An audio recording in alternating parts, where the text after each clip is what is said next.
along the rugged coastline of South Carolina, hidden deep within marshlands where no official record could reach. A secret network of landing sites operated for nearly 4 decades, completely invisible to customs authorities. Between 1823 and 1861, more than 3,000 enslaved people were brought through these unmarked coves, their arrivals undocumented, their destinations unchallenged. Although the federal government had banned the transatlantic slave trade in 1808, along these remote, salt-laden shores, the law was meaningless. What sets this story apart isn't the crime itself, it's the man who lived long enough to expose it, and the horrific price he paid for speaking the truth.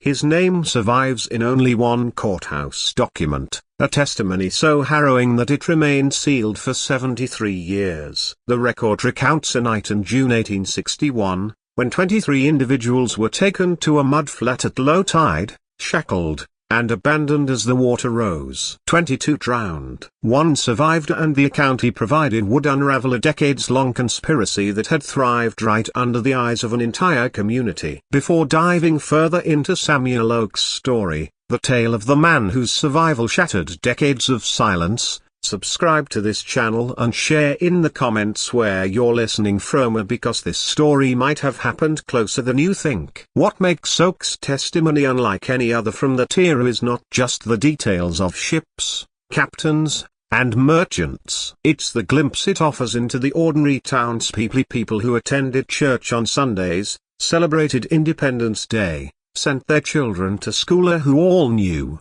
in some form, what was happening just beyond their doorsteps and yet remained silent for 40 years. To understand how these secret landings could operate for so long, you first need to grasp the geography of 19th century coastal South Carolina. The Lowcountry wasn't just a simple boundary between land and sea, it was a shifting, unpredictable zone of salt marshes, tidal creeks, barrier islands, and sandbars, constantly reshaped by tides, storms, and seasons. In this mutable landscape, secrecy wasn't just possibly, it was almost guaranteed. The coastline stretches for nearly 200 meters. But if you were to measure every inlet, every creek, every meandering channel, the actual distance would be thousands of miles. For centuries, this landscape had been the domain of the indigenous peoples who knew its rhythms intimately. By the 1820s, it had become something else, a perfect hiding place for activities that could not bear scrutiny. The major ports,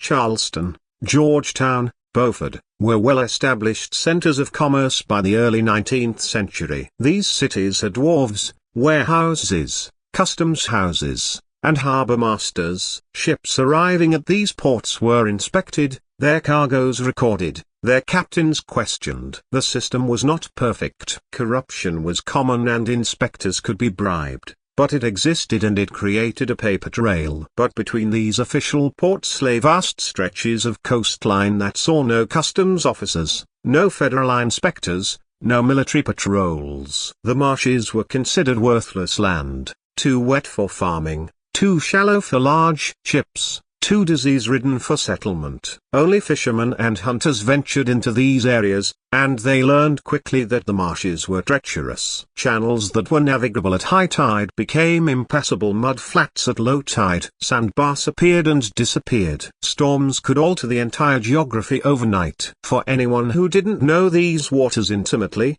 the Lowcountry marshes were a maze with no exit. But for those who had grown up on these tides, who had learned from childhood to read the subtle signs of current and depth, the marshes were navigable, and they offered countless hidden approaches to the mainland.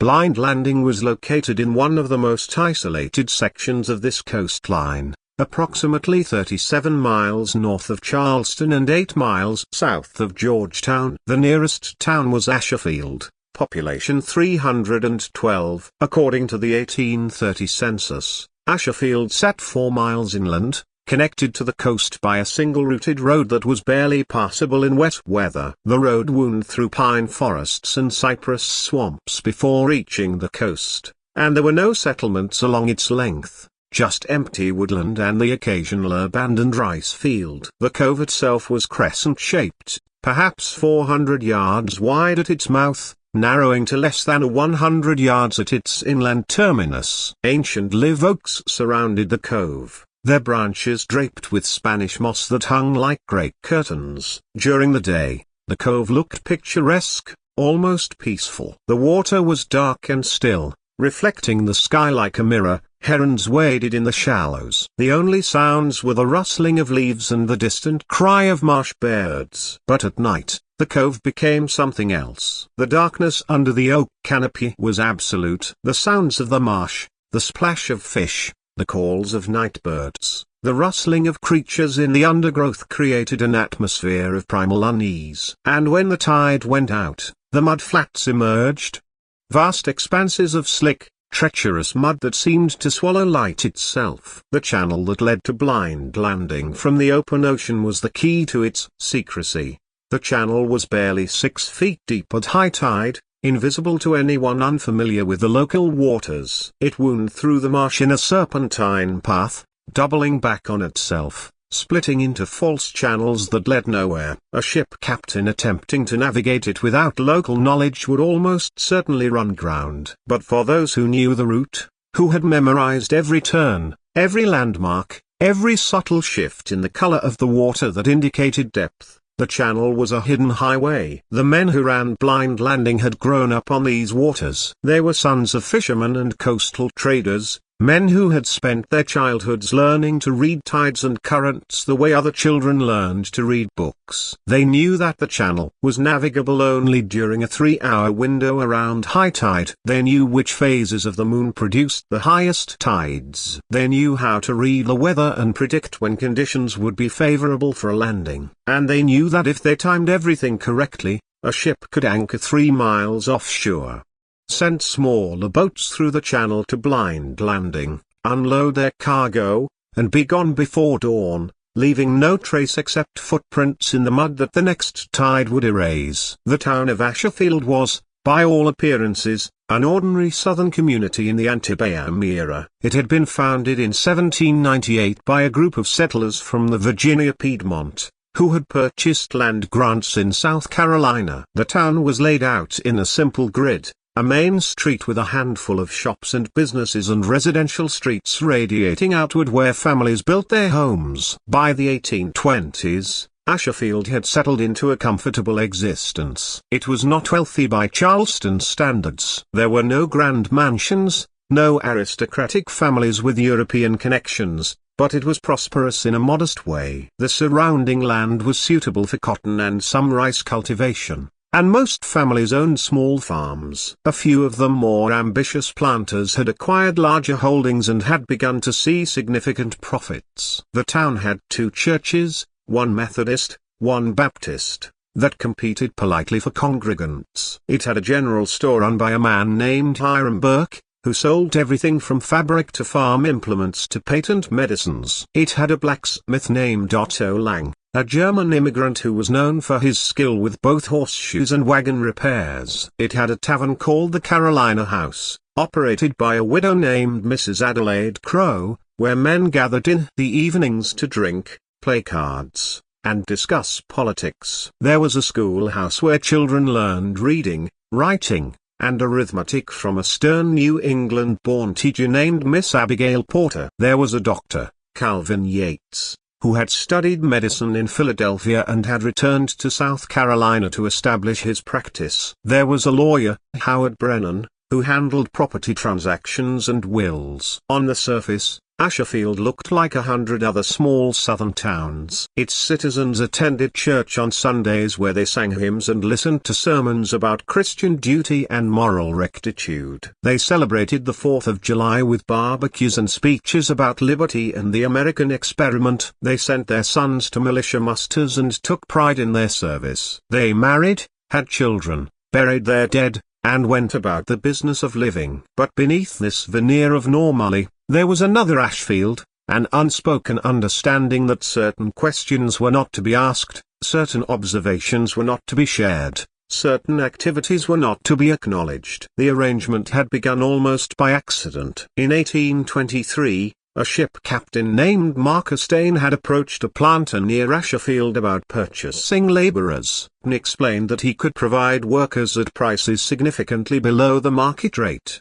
but the transaction would have to be conducted discreetly. The planter, a man named William Cobb, understood immediately what Dane was offering. People who had been transported illegally from Africa in violation of the 1808 prohibition. Cobb had wrestled with the decision for perhaps an hour. He was not a particularly religious man, but he considered himself moral. He had never questioned the institution of slavery. It was the foundation of his livelihood after all, but he had always told himself that he was not personally responsible for the Atlantic trade. He purchased his laborers through reputable dealers who assured him that they were domestic-born or had been imported legally before 1808. But Dane's offer was compelling. The price was less than half of what Cobb would pay through legitimate channels, and Dane assured him that the transaction could be conducted in complete secrecy. No paperwork, no witnesses, no risk of prosecution. Cobb agreed, and in doing so he made a choice that would define Asherfield for the next 4 decades. The first landing at Blind Landing took place on a moonless night in September 1823. The ship anchored offshore and smaller boats brought 17 people through the channel to the cove. Cobb was waiting with 2 wagons. The transaction took less than an hour. Money changed hands. The people were loaded into the wagons, hidden beneath false floors covered with sacks of rice. And by dawn, Cobb's new workers were on his plantation, and Dane's ship was gone. It had been remarkably easy, and that ease was seductive. Within a year, Dane had approached other planters in the area. Some refused, either out of moral objection or fear of prosecution, but enough agreed that Blind Landing became a regular operation. Dane was careful. He never brought more than 20 or 30 people at a time, and he spaced the landings months apart. He varied the timing, sometimes arriving in spring, sometimes in fall. He used different ships, different crews. He never followed a predictable pattern. The planters who purchased from Dane formed an informal network. They never discussed the arrangement openly, even among themselves. But they understood that their mutual interest required mutual silence. If one of them were caught, if federal authorities began investigating, it would endanger them all. And so a culture of silence took root in Asherfield. The planters said nothing. Their overseers, who certainly knew where the new workers had come from, said nothing, and gradually the silence spread to everyone else in town. The blacksmith, Otto Lang, knew because he shored the horses for the wagons that made the midnight runs to the coast. The tavern keeper, Mrs. Crow, knew because she served drinks to the ship captains and crew members who came through town before and after landings. The merchant Hiram Burke knew because he sold provisions, rope, canvas, chains to men who paid in cash and asked no questions. The doctor Calvin Yates knew because he was occasionally called to treat injuries or illness among the newly arrived, and he recognized immediately that these people had just come off our ship. Each of them made a choice, conscious or otherwise, to say nothing, and each of them benefited, directly or indirectly, from the operation. Lang's business prospered. Mrs. Crow's tavern became the most profitable establishment in town. Burke expanded his store. Yates treated more patients and earned more fees. The silence was not enforced through threats or violence, at least not in the beginning. It was maintained through something more subtle, a collective understanding that prosperity depended on discretion and that breaking the silence would harm everyone. The planters who purchased through Blind Landing had lower labor costs and higher profits. The businesses that served those planters thrived. Even the townspeople who were not directly involved benefited from the general economic growth. By the 1830s, Blind Landing had become an institution. The landings happened 3 or 4 times a year, regular enough to be relied upon, but infrequent enough to avoid detection. The operation had expanded beyond Marcus Dane. Other ship captains had learned of the arrangement and begun using Blind Landing themselves, and the network of complicit planters had grown to include men from 3 counties. The people of Asherfield told themselves that they were not personally responsible. They were not the ones bringing ships from Africa. They were not the ones purchasing the people who came off those ships. They were simply going about their lives, running their businesses, supporting their families. If they happened to profit in small ways from activities they didn't directly participate in, well, that was not the same as being guilty. It was a comfortable lie, and they clung to it for 40 years. Samuel's life before his capture exists in his memory as fragments, pieces of a shattered mirror that he could never quite reassemble. He was born in a village whose name he would spend decades trying to recall. In his testimony before Congress in 1898, he said only, "I remember the sound of the name, the way it felt in my mouth. But the word itself is gone. It is as if that part of my mind was cut away." What he did remember the village was several days' walk from the coast, situated near a river whose waters ran clear over smooth stones. The houses were built of mud brick and thatch. His father had been a craftsman who worked with iron, forging tools and ornaments. His mother had died when he was young. He could not remember how, and he had been raised by his father and his father's younger brother. The village was prosperous, or at least Samuel remembered it that way. They grew yams, cassava, and millet. They kept goats and chickens. Trade caravans passed through occasionally, and Samuel's father would trade iron goods for salt, cloth, and other necessities. Life followed rhythms that had existed for generations: the planting season, the harvest season, the dry season, the rains. Samuel had learnt his father's trade. By the time he was 16 or 17, he had no precise way of measuring his age. He could work the bellows, heat iron to the correct temperature, and shape it into blades and tools. He had expected to spend his life in the village, to marry, to have children, to pass the trade to his own sons. He remembered the night of the raid with terrible clarity. It came without warning. One moment he was sleeping in his father's house and the next he was jolted awake by screams and the sound of musket fire. The village was on fire. Men were running through the streets with torches and weapons, not soldiers in uniform, but raiders, some of them recognizable as men from villages Samuel had traded with. The raid had been organized. Samuel would understand this only later, but at the moment he understood nothing except terror. The raiders moved with purpose, kicking in doors, dragging people out of their homes. Those who resisted were struck down. Those who ran were chased and tackled. Within minutes, the entire village was in chaos. Samuel's father tried to fight. He grabbed an iron rod,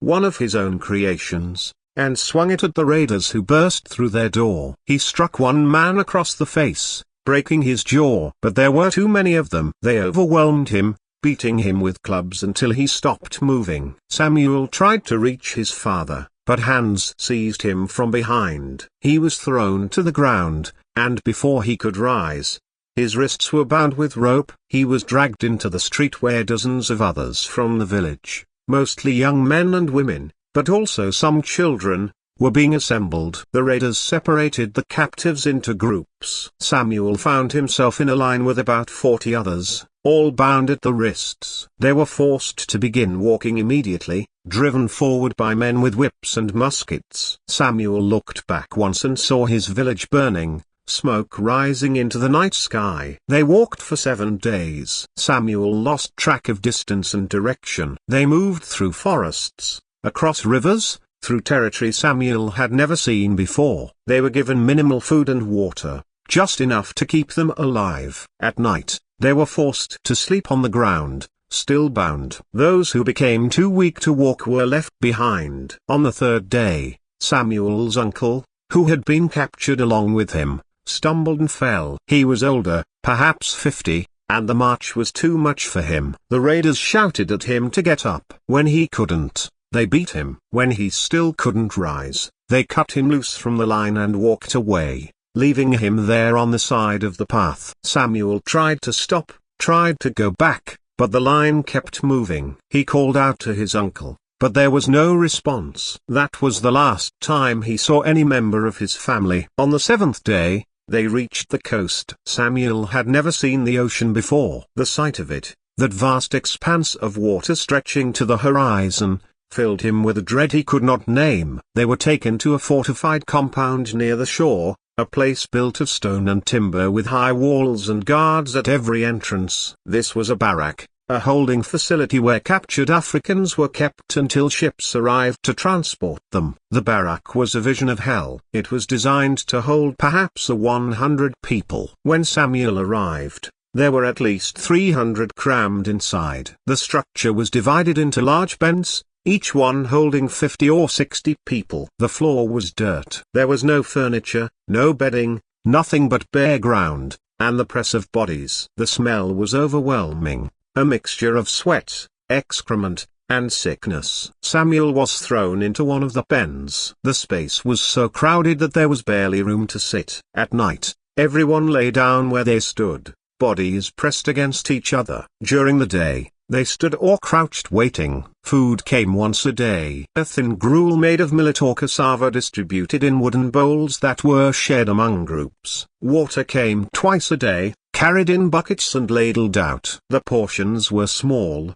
calculated to keep people alive, but not healthy. The Barracan traders. Samuel would later learn that this was typical. The Atlantic slave trade was not a crime committed by one group against another, but a complex network of complicity involving people from multiple continents. African raiders captured people from inland villages. African and European merchants purchased them at the coast. European and American ship captains transported them across the ocean, and American and Caribbean planters purchased them at the other end. Everyone in the chain profited. Everyone in the chain told themselves they were not responsible for what came before or after their own transaction. Samuel spent 6 weeks in the barracking time. Days blurred together into a continuous nightmare. People around him sickened and died. Bodies were removed each morning, dragged out of the pens and taken somewhere beyond the walls. No one spoke of what happened to them. Samuel learned quickly that the only way to survive was to shut down. He stopped thinking about his village,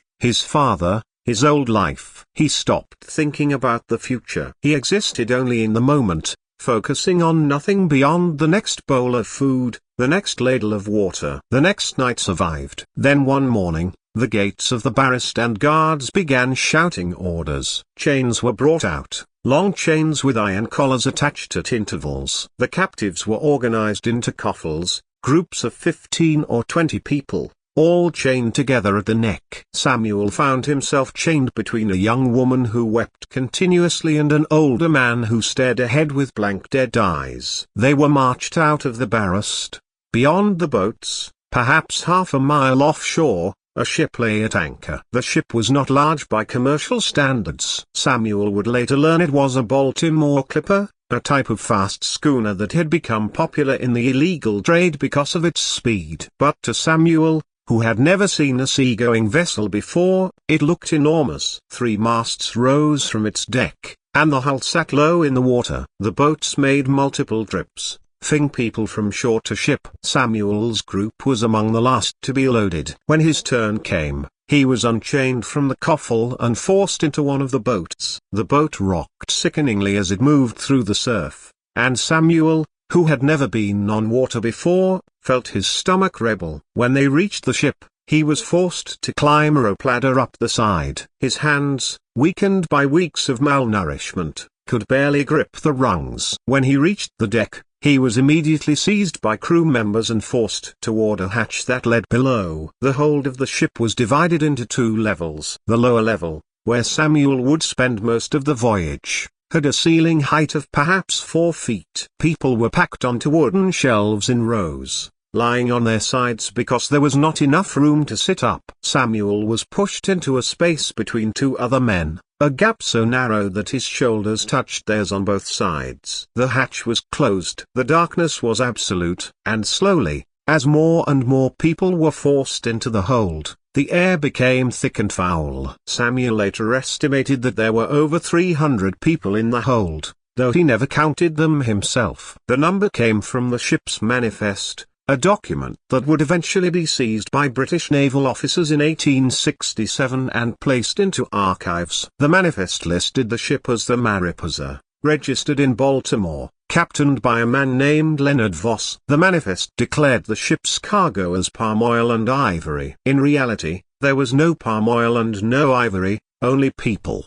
A Jornada de Samuel Bartitra, a travesía. The voyage across the Atlantic, what historians would later call the Middle Passage, took 43 days. Samuel would not learn this number until years afterward. He tasted salt and mud and felt a primal terror grip him. He fought to get his head above water, his bound hands making every movement agonizing. The man beside him was thrashing, his panic making everything worse. Samuel managed to get his knees under him, then pushed himself upright. He grabbed the other man with his shoulder, trying to help him stand, and together they managed to regain their footing. The water was up to their knees now and rising steadily. That was when Samuel felt the shackle around his ankle shift. It was a small movement, almost imperceptible, but he felt it. The iron loop had moved slightly against his skin. He twisted his ankle experimentally, and the shackle moved again, just a fraction of an inch, but movement nonetheless. Hope flared in his chest. The shackle had been fastened hastily, or perhaps the rust had weakened it. Either way, it wasn't as secure as it should have been. Samuel began working his ankle in the shackle, twisting and pulling, ignoring the pain as the iron scraped his skin. The water continued to rise now at his thighs, but he focused entirely on the shackle. Twist, pull, twist, pull. His ankle was slick with blood now where the iron had torn the skin, but the slickness helped. The shackle moved more freely, sliding up and down his calf. Around him, the sounds of panic were intensifying. The water was at waist level for most of the group now. People were crying out in languages Samuel didn't understand. He could hear prayers, curses, desperate pleas. He kept working the shackle. The man beside him, still connected by the chain, watched with desperate hope. "Can you do it?" he asked in broken English. "Can you get free?" "I don't know," Samuel said honestly. "I'm trying." The water reached his chest. Minutes, maybe only minutes, remained before it would be over his head. Samuel twisted his ankle one more time, pulling as hard as he could despite the pain. And suddenly, impossibly, his foot slipped through the shackle. He was free, or at least his ankle was free. His hands were still bound behind his back, and he was standing in rising water with no clear path to shore. But he was no longer shackled. The man who had been connected to him grabbed at Samuel with his shoulder, trying to keep him there. "Don't leave me. Please help me." Samuel looked at the man's desperate face. He wanted to help, but the man's shackle was secure. His lock fastened properly. There was no way Samuel could free him. Not with his hands bound, not in rising water, not with time running out. He made a choice that would haunt him for the rest of his life. "I'm sorry," he said, and then he turned and began moving toward shore. The man's screams followed him across the mudflat. "No, please come back. Don't leave me. Please." Samuel forced himself not to look back. He focused entirely on movement, placing one foot in front of the other, maintaining balance on the unstable mud, keeping his head above the rising water. The water was up to his shoulders now. Each step was harder than the last. The mud seemed to pull at him, trying to drag him down. His bound hands made balance nearly impossible. He fell multiple times, his face going under the water. Each time he forced himself back up through sheer will, gasping for air and kept moving. Behind him, the screams were fading. He told himself it was because he was getting farther away. But he knew the truth. The water was over their heads now. Samuel didn't know how long he spent in the water. It felt like hours, but was probably closer to 30 or 40 minutes. The tide continued to rise, and by the time he finally reached the tree and stumbled onto solid ground, the water in the mud flat behind him was 6 feet deep. He collapsed on a narrow strip of sandy beach, his body shaking violently, his mind in shock. As dawn began to break, casting grey light across the marsh, he could see the cove behind him. The entire mudflat was underwater now. There was no sign of the others, no bodies, no movement, nothing. Just calm water reflecting the morning sky. 23 people had been left on that mudflat. 22 of them were dead. Samuel was the only one who survived. Samuel lay on the sandy beach for perhaps an hour, unable to move. His body was in shock. His mind had shut down, unable to process what had just happened. The sun rose slowly, turning the sky from grey to pale blue, and still he lay there. Eventually, Survival instincts took over. He couldn't stay here. Someone might return. They might come looking to make sure everyone was dead. If they found him alive, he forced himself to stand. His legs barely held him. His hands were still bound behind his back, and the ropes had swollen from the water, making them even tighter. His right ankle was a bloody mess where the shackle had torn the skin, and every step sent pain shooting up his leg. But he was alive and he needed to stay that way. Samuel began moving inland away from the cove. He had no plan, no destination. He only knew that if he stayed near the coast, near Blind Landing, near any of the plantations where people might recognize him, he would be killed. The forest was thick with undergrowth, palmetto, sawgrass, thorny vines that tore at his skin and clothing. With his hands bound, he couldn't push the vegetation aside or protect himself from branches. He simply walked forward, forcing his way through, leaving a trail of torn fabric and blood. He walked for what felt like hours. The sun climbed higher and the temperature rose.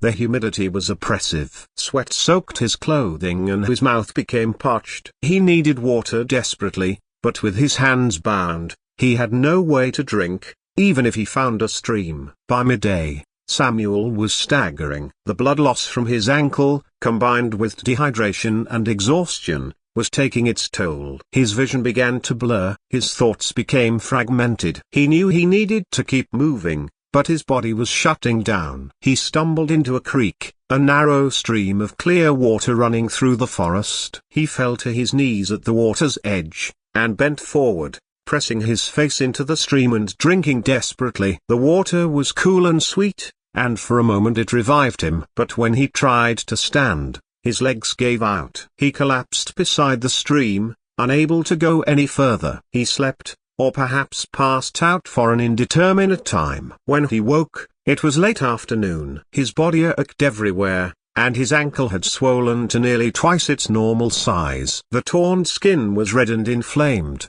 and he could see the early signs of infection setting in. He needed help.